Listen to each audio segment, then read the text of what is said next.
บ้านนอกพอหูอยู่ดอกความเสี่ยงต่อเด็กน้อยมีหลายหูทันเขาจะหลอกไปขายหูทันเขาจะหลอกไปขายหัวอันตรายจะมาถึงตัวหูทันเล่เหลี่ยมกลลวงจะถือเขาใส่บ่วงดึงยักยอกคอ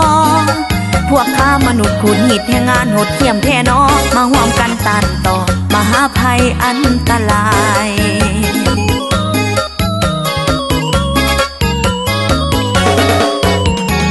มาจับมือประสานใจปกป้องภัยการใส่ความหุนแหงต้านสิ่งเสพติดเสพขายหายแหงปกป้องเด็กน้อยให้มีสุขภาพเข้มแข็งย้อนเขาเป็นนอแนงสร้างศาสตร์บ้านเมืองคอยเป็นเด็กบ้านป่าหากการศึกษาหากบ้านเกิดเมืองนอนอย่าเอาเด็กพัดพากจากดินดอนขอวิงวอนอย่าทารุณเด็กน้อยสมโมคอยมีส่วนพัฒนาสังคมลา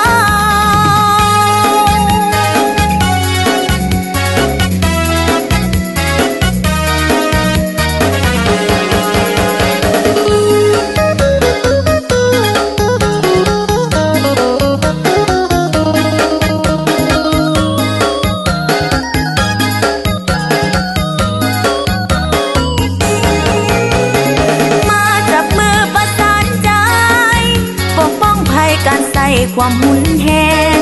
ต้านสิ่งเสพติดเสพขายหายแหง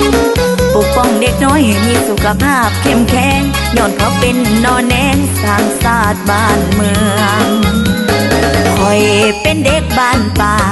หากการศึกษาหากบ้านเกิดเมืองนอนอย่าเอาเด็กพัดพากจากดินดอนขอวิงวอนอย่าทารุณเด็กน้อยสมโมคอยมีส่วนพัฒนาสังคมลา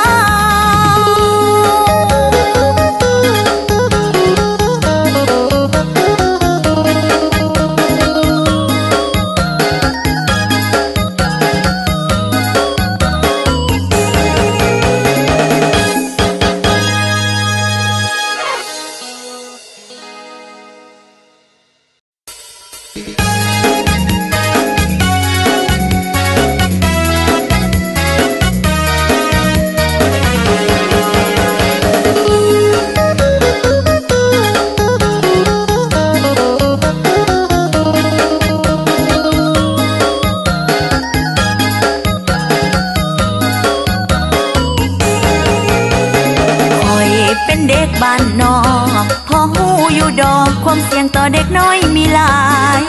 หูทันเขาจะหลอกไปขาย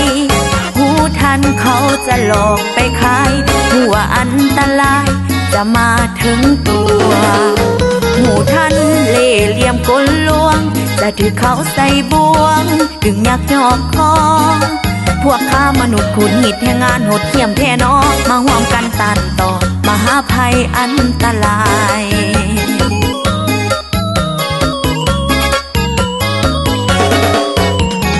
มาจับมือประสานใจ